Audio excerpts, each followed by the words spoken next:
Lunara, I remember the name Marianne. Oh, do tell.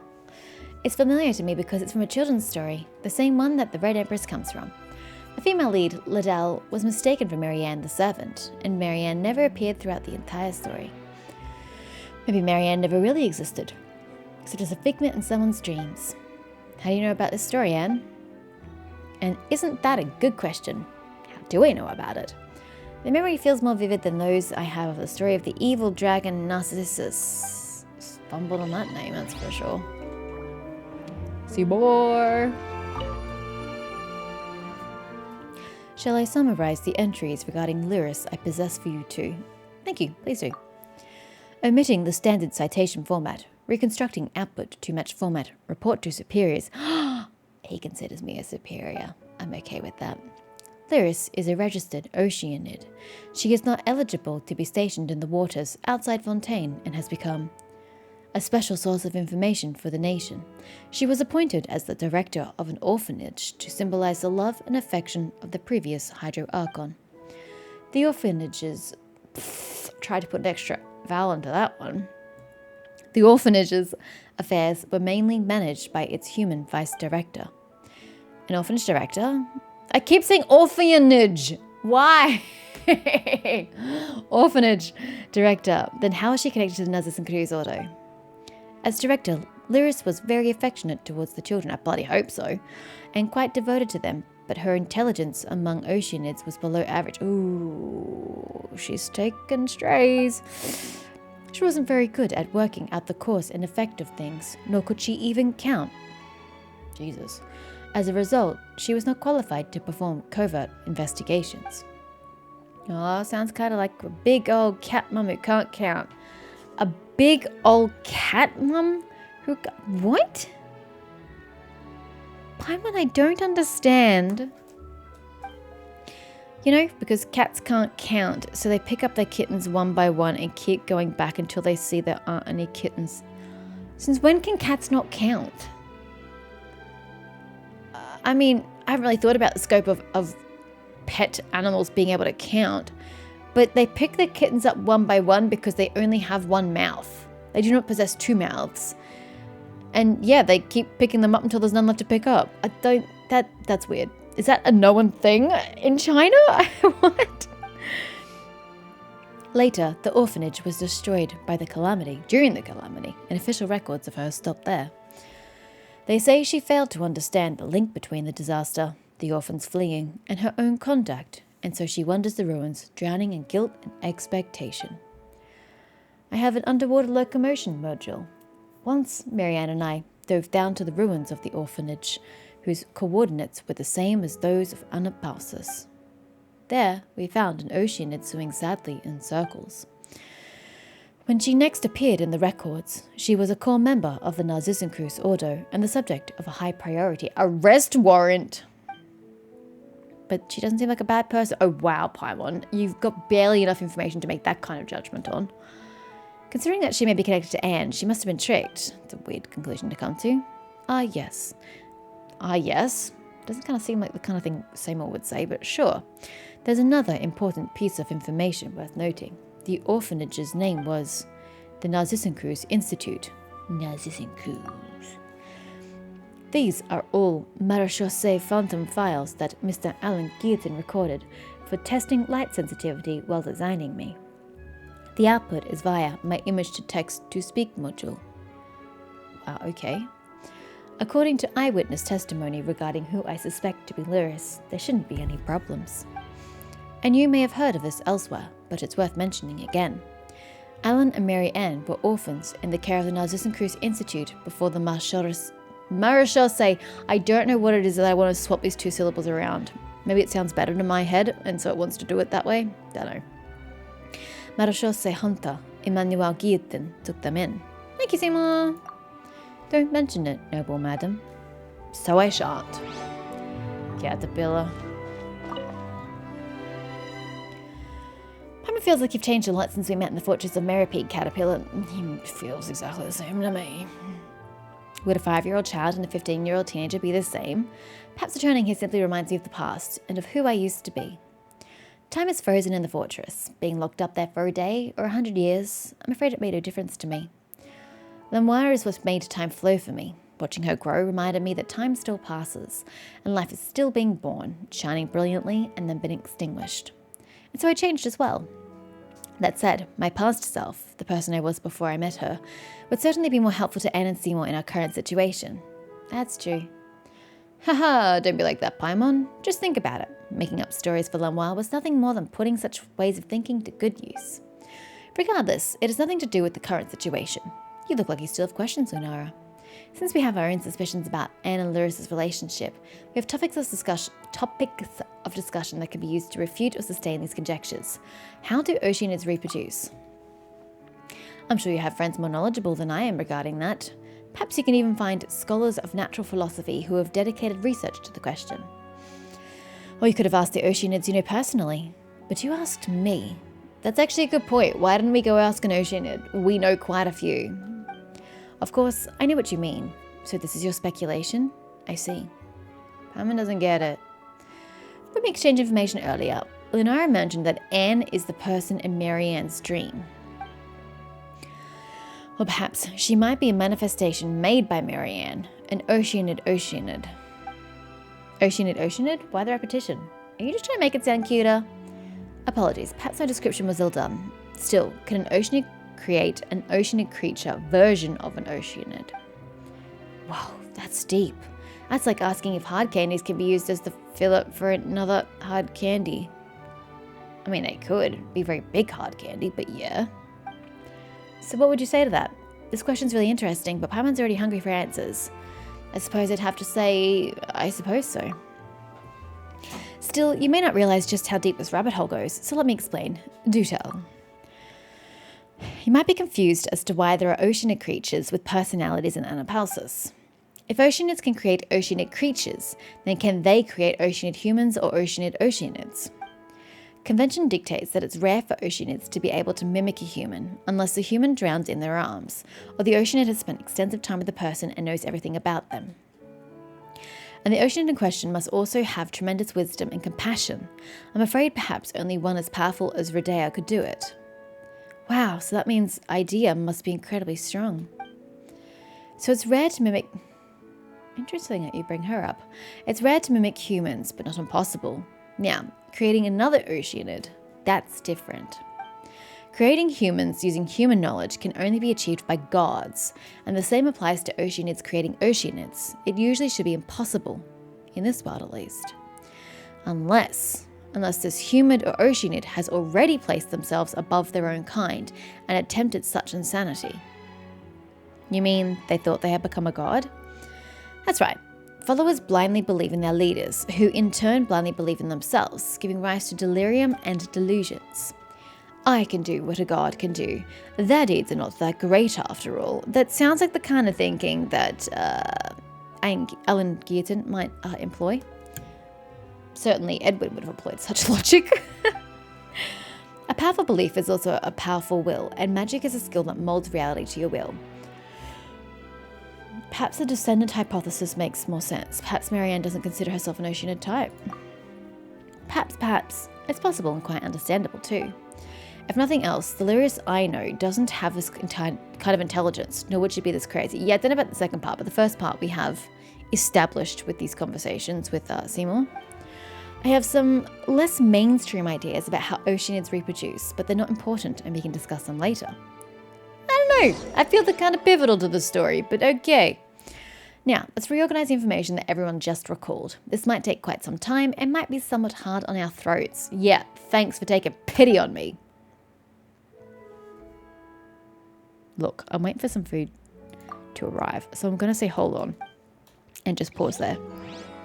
Okay, Caterpillar, I'm kind of ready. My head's starting to hurt. I think the fatigue and stress of the week is starting to get to my head. Let's go. So regarding Alan's younger sister Marianne, the Anapalsis is Marianne and the Red Empress Lyris and the Anne who's with us. What will our conclusion be? How will we sustain it? And how shall we refute it? Everyone gathers. I really think this ought to have been a voiced quest. These world quests are just so epically important. I just don't understand why they're not voiced. Is there anything else you feel we should add? As I mentioned before, Marianne is not only the princess in Anne's story, but she is also the person I must protect. She is the younger sister of Alan Guillotin, the one who designed me for ACV07. As for matters concerning me, I suppose you already know about them, my Lunara. Speaking of which, didn't we also hear all sorts of stuff while we were in Elnus? Seymour was also damaged during that time. How did it go? Did you think of anything? I don't know, did I? About the damage to Seymour and Elnus. That's right, Seymour was damaged inside Elnus, and Mimir's been taking care of him.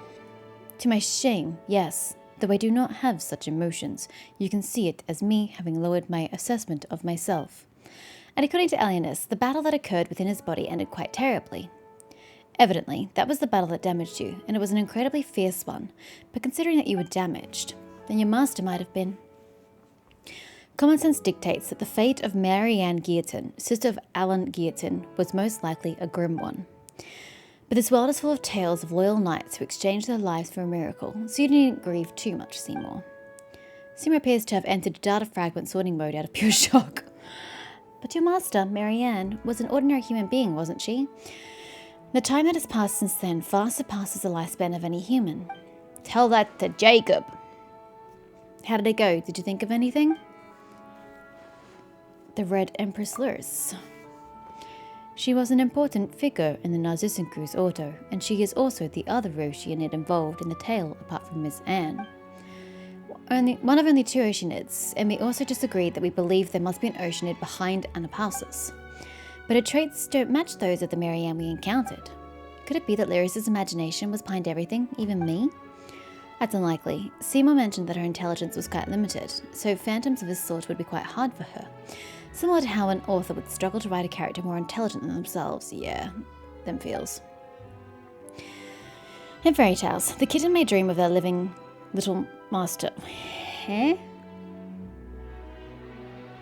The kitten may dream of their living little master.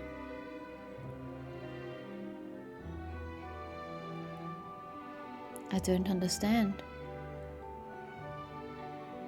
I don't understand. If anyone can explain that to me, I have no clue what that's supposed to mean. But if there's such things, don't happen much in real life. So, who is behind all this? And who in the world is that Marianne? Okay, guess we got the last point. The Oceanid Anne. Huh? What about me again? We once suspected that you might be the person that Marianne dreamed of. So in your view, Marianne is the Oceanid behind the curtain, yes? I don't know. Well then, do you find the name Lyris familiar? She is, after all, the only Oceanid involved in this apart from yourself. That we know of. If you mean the title, the Red Empress, then yes, I do have some impression of it. No, I've got everything already sorted. Nope, okay, new option, the Marianne and Anapalsis. That makes her a prime suspect then. That's what I was going to say. I was like, isn't this a really obvious conclusion? Why did we have to go through this long circular process to get back to the starting point I already thought that we were on the path of? I feel like we've gone in a pointless circle to just end up at the starting point again. To be honest, while you're using the process of elimination, you actually already guessed as much long ago. I didn't want to disrespect Anne though. You're right, but you do already have a version of the story in your heart. Your own interpretation, yes? If that's the case, then we should go find that Marianne and see for ourselves. Could we not have just gone straight to that conclusion? I don't understand why I just wasted the last half hour of my life. I don't understand. Please permit me to change the topic for a moment. Does this mean that I shall no longer be able to fulfill my orders to protect Marianne? I mean, that depends on the current Marianne and her circumstances, because it could be a peripheral order. We've worked out this much, and that's the only bit you care about? It may be cruel, but from the moment we discovered that the Guillotin siblings were from centuries ago, it was probably inevitable. Correction. So the conclusion would be that it was my incompetence that exposed Marianne to danger. We can't have that conclusion, or come to that conclusion rather, because we don't know what happened during the battle that made you malfunction and what happened to Marianne during said battle to come to a conclusion that it was your incompetence that resulted in such. You have to get more pieces of the puzzle, Seymour. Do not blame yourself. You have fought to the point of destruction. You have done your part. There's no need to be so pessimistic either, though that is an odd thing to say to a machine. Yeah, it's like pouring Fanta into a sink and then saying, sink, you'll get fat if you keep drinking like this. To the sink? What? I don't know. Is it just because I'm so drained and fatigued from the past week at work? Or is there just so much happening in this world quest I don't understand? It's like pouring a soft drink, soda pop, into a sink, and then saying, presumably to the sink, you'll get fat if you keep drinking like this. I guess she's trying to make the analogy that Seymour is likewise unable to change his state because he's a machine. It just seems like the dumbest counterphrase you could have picked. What? Do they even have sinks? I suppose they must. We're pretty technologically advanced in some places. It was weird. That was weird. Wow, Paimon, so much of this just seems so stupid. Oh, for a CV07, I can't believe you remember that. Look, the dude is significantly older. Is he though? I was going to say significantly older than you, but I don't know how old you are, so What is it, Mr. Caterpillar? Why use my official designation? We may not have reached any conclusions, but we now know what to do next. What do you mean we now know? Wasn't this the only thing open to us and that we had to do it inevitably? Why is it that we've only now come to this conclusion? No, that was already the conclusion we made long ago. Look, there is Marianne and Anapausis too, and she also has close links to Nazis and Crusoe. My long-term memory module confirms this. As such, there's no need to restore your logic module to factory settings yet. Let's take a step back. We can still go and find this Marianne. Thank you for your logical troubleshooting and emotional adaptive maintenance. I think what you said, why does Seymour say I think? Because Seymour doesn't think, he processes. Wouldn't he just say what you said makes sense? It's things like this that make me think that the writers, while they've stepped up their game, they're still not great at actual characterization.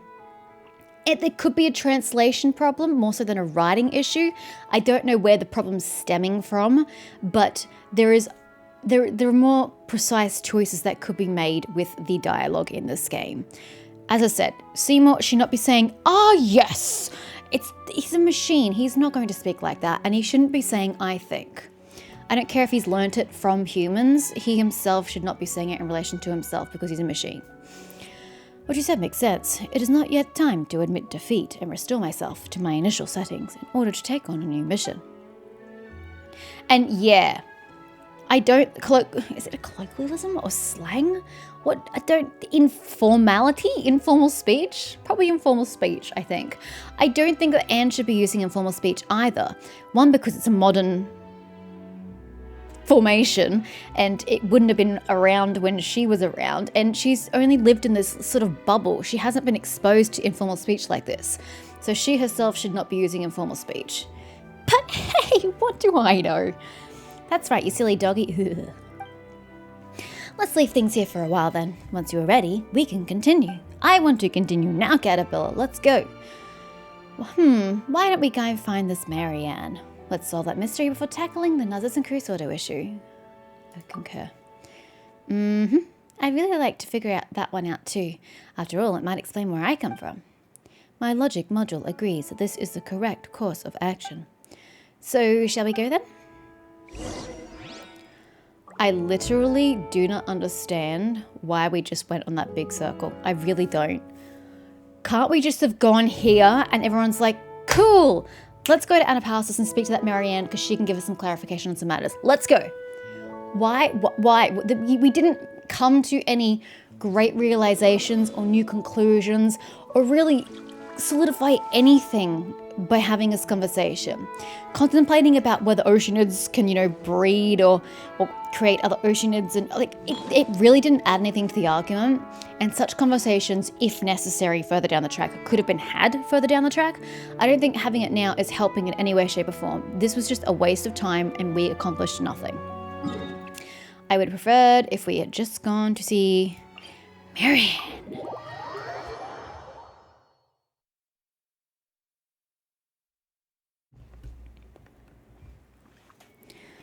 Back to the sunflower. Oh, I forgot about this. Don't really want to kill Pora. Never let. Let's take this gently.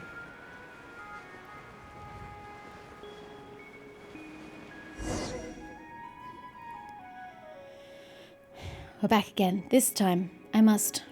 Marianne. That's the spirit music.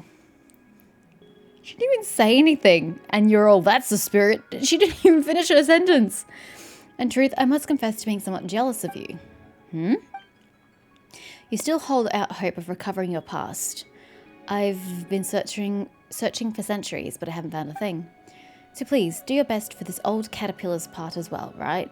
Why is your name Caterpillar? Did you name yourself thus, or did someone else call you that? It's just such a weird choice. Figure your past out and come to accept your present self. If this dude is Fontanian, is his name originally... that's a butterfly. I was going to say papillon, but that's a butterfly. I don't actually know the word for a caterpillar.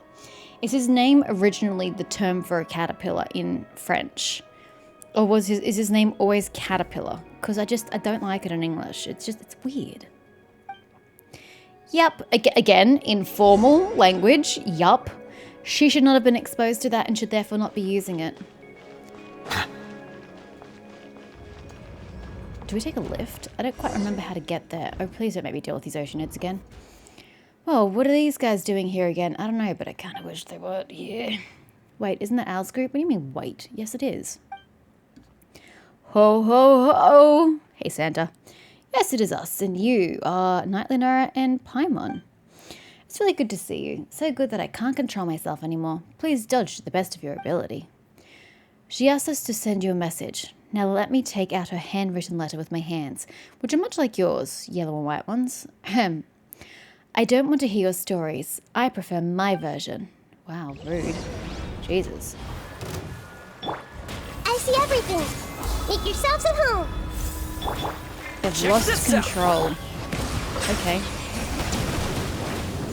Come on, Dendro. Dendro! Fine, don't Dendro. Huh. The bubble that was here before is gone too. I didn't even see a bubble. Too busy looking at the ocean heads. Well, it was Princess Lyris's magic. That's just how the story goes. Let me think of a way. Close your eyes, everyone. Oh, you mean there was a bubble last time we were here? God, that was ages ago. I'm not supposed to remember that. A temporary optical sensor shutdown. Understood. They will be reactivated on your command. He doesn't have eyelids. Wait, why do we have to do that? The essence of a mime is pretense, the charade that something is still here. And belief is the heart of magic, the faith that there is meaning here. So let's close our eyes. We're going to will it into being? Okay. So, Anne, begin imagining what it would look like if that bubble was still here. You close your eyes and feel some sort of fluctuation. I prefer the story of the Narcissus Cruise adventure team sitting down happily for tea time after their adventure has ended. Wow, it really appeared. The author called this step, the process of imagining something in such detail, imaging. Let's go over and have a look. We may go over and have a look. We're literally right in front of it. How much closer can we get? Enter the bubble.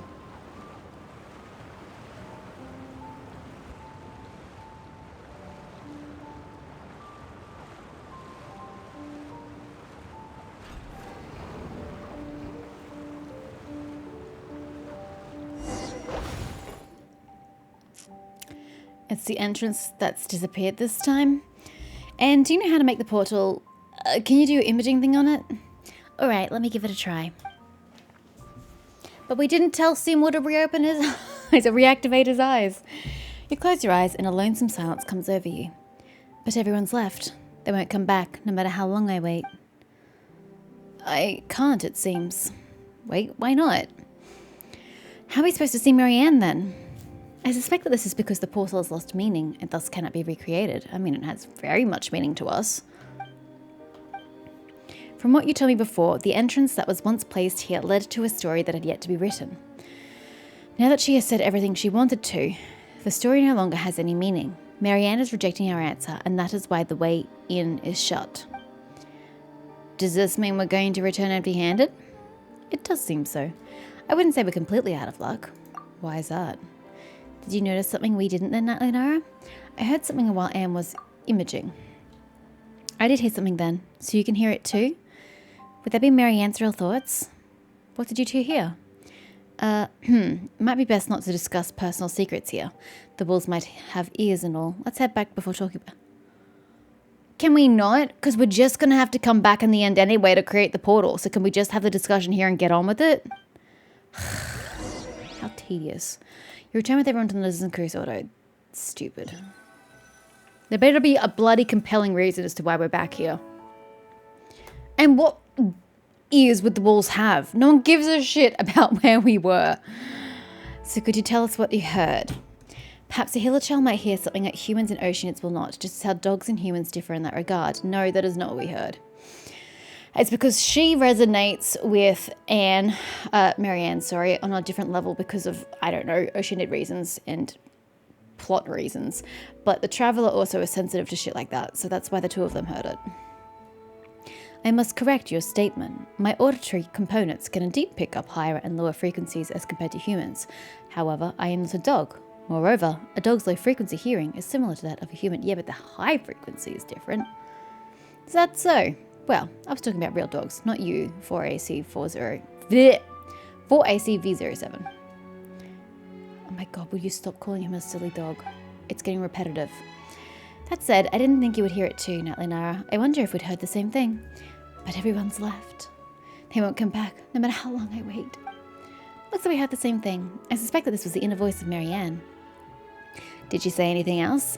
I'm not trying to invade anyone's privacy. Privacy? God, what am I, English? Privacy or anything. I just think that we're onto something here with you mentioning those words, Lunara. Let me think. After that, I also heard something like, I prefer the story of the Lizards and Cruise adventure team sitting down happily for tea time after their adventure has ended. And then, I don't want to hear your stories. I prefer my version. Have you noticed something off about this, Lunara? Please state your case. Let's think our own thoughts through first. Perhaps we really might be able to come to some conclusion. This is also getting super repetitive. My god. Shall we do this a third time? Talk to everybody about their individual thoughts? You don't seem to want to link the two of them together. You don't seem to want to link the two of them together. The two what? What two? Neither elimination nor enumeration is very fair to Anne.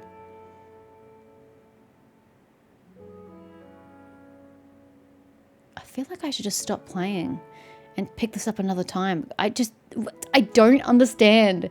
There is so much happening in the last 2 hours of me playing this game, but I don't understand what you're trying to say. Link two of what together? Are we talking about Anne and Marianne?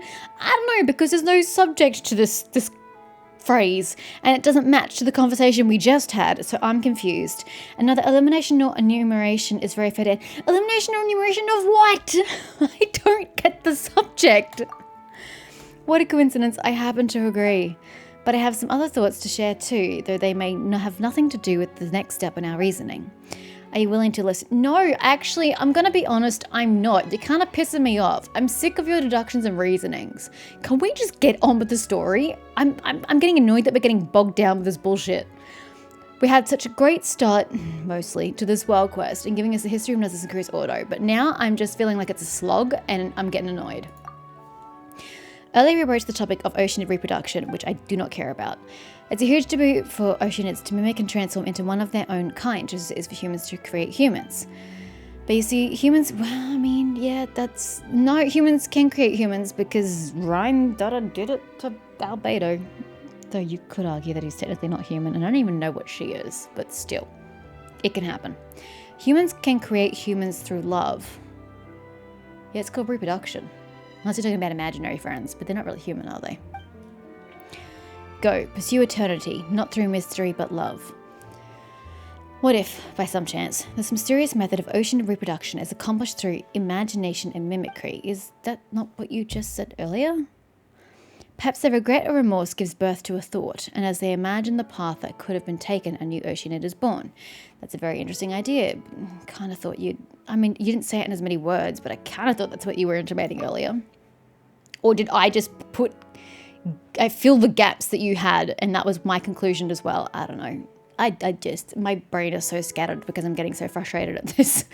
We'll never know. After all, it's a secret passed down amongst oceanids only. Yeah, well, like I said, fucking ask one. Nothing's stopping you from finding one and asking. You know some. In any case, we'll begin once you're ready. Will you stop fucking... Jesus Christ. I have no temper...